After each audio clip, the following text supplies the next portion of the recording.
What are you willing to give up in the name of religion, in hopes to live a better life in a better place?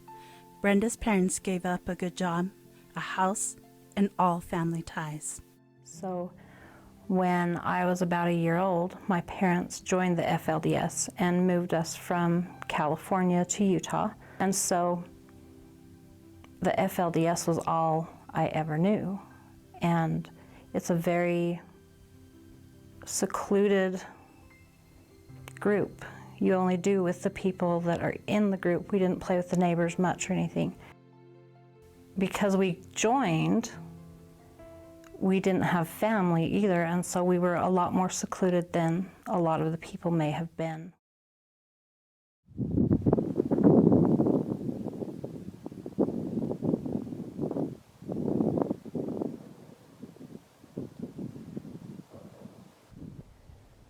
How much are you willing to endure?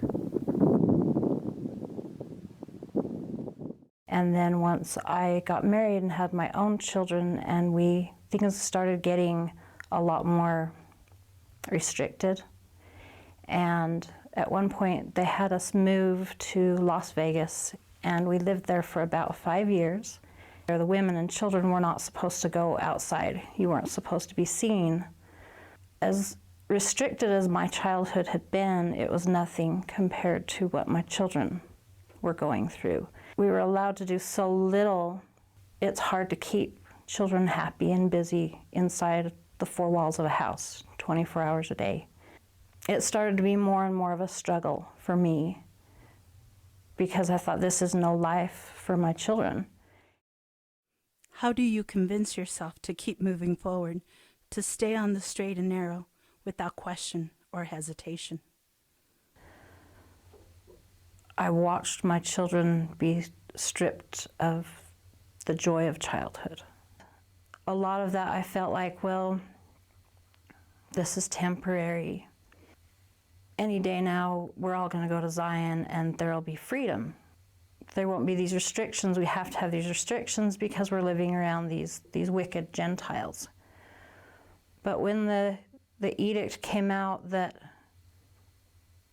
if you weren't found worthy, you couldn't keep your worthy children, it was a line I refused to cross. Brenda was fearful of losing her children. She could trust no one. But it took time before I even dared voice things to David. You don't know if they might report on you. If they don't agree, they could tell the church authorities, and the next thing you'd know, they'd just take your children. You may be asking yourself, how is all of this possible? The truth is, this did not happen overnight. It took many years of isolation and homeschooling children, the future parents of a congregation, to reach this point. And I was homeschooled until the 7th grade. I started school at the church school and went through high school. They didn't teach you the real versions of history. The church dogma was in everything. Every class was designed to push the church ideas. The pictures were changed in the books. So really your entire life became what they told you. That was all you knew. Lessons on even like vocabulary. Think about the multiplayer experiences you had as a kid. According to my YouTube demographics, I would assume you played some GoldenEye, some Mario Kart 64, perhaps some Magnums on Hang 'em High. A man of sophistication, I see. Capital, yes. It used to be that multiplayer was the opposite of what it is now. Local split screen was a given. It was a no-duh. It was a no-shit. Of course you can use a multi-tap to play Freedom Fighters with 4 people on a PlayStation 2. Why wouldn't you be able to? People love playing video games with each other. Everybody knows that. But wait a second. What the shit is this online stuff all about? Broadband? I hardly know her. Video games advertised that they had online multiplayer as if it was this special abnormality. Because it was. And I mean, it still is this special thing. Online multiplayer is fucking amazing. The fact that I could call my brother, who lives in Colorado, a stink boy while I accidentally throw a Molotov cocktail at him from South Dakota and Left 4 Dead is incredible. It's beautiful. It's Picasso-esque. But is it as good as being able to see my brother's sweet bearded face light up as I call him Stinky while we blast through the Pillar of Autumn and Halo Combat Evolved split screen? No. Hell no. It's not even close. And both of these things should be able to coexist with each other. And they did. Beautifully.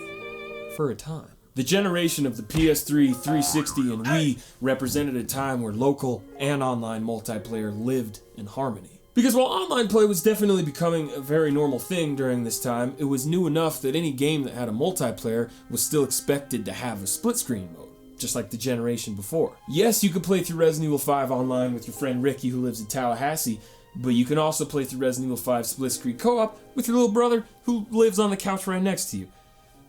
Maybe don't play that game with your little brother though. Because while online play was this great and convenient thing, developers knew that the optimal way to play Halo was still in Todd's basement with a bunch of dudes screaming obscenities at each other, all while inhaling your brother's farts as he holds a code red in his hand, beckoning to you.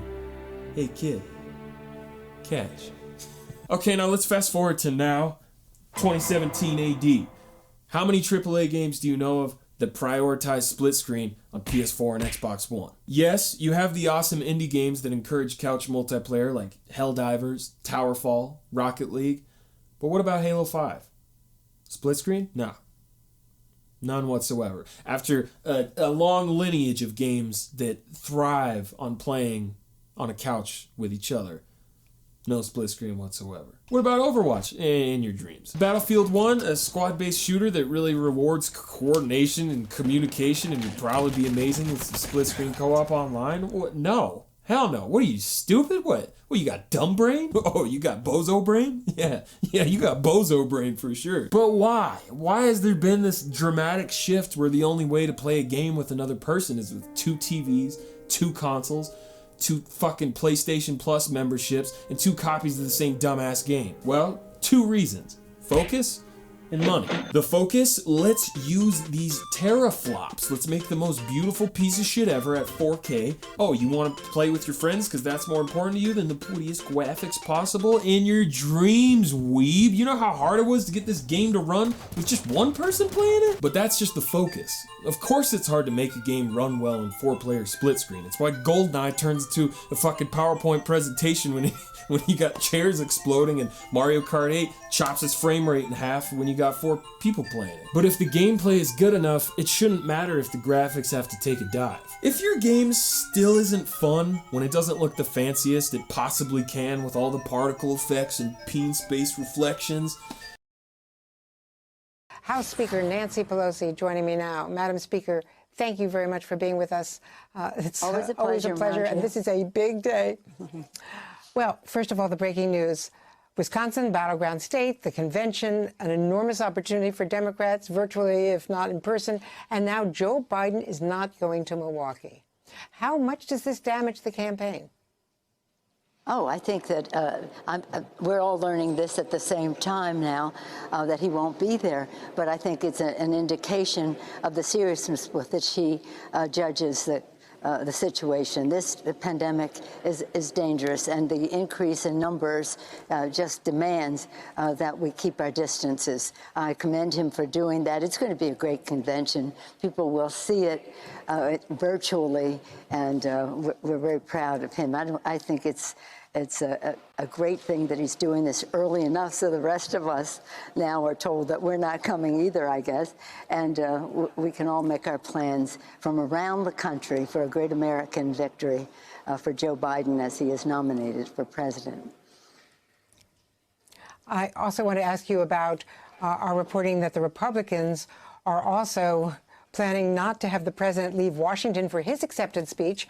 But most interestingly, he has floated the idea today of doing it on the south lawn of the White House. Our reporting is also that he has suggested monuments as a backdrop, like the Lincoln Memorial.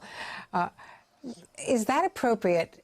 I'm not sure if there's a law against it, but there certainly is a tradition. You don't use the White House as the backdrop for any politics. He has broken that with the Rose Garden and other events before, but the acceptance for the Republican nomination coming with the White House as the backdrop, does that strike you as wrong?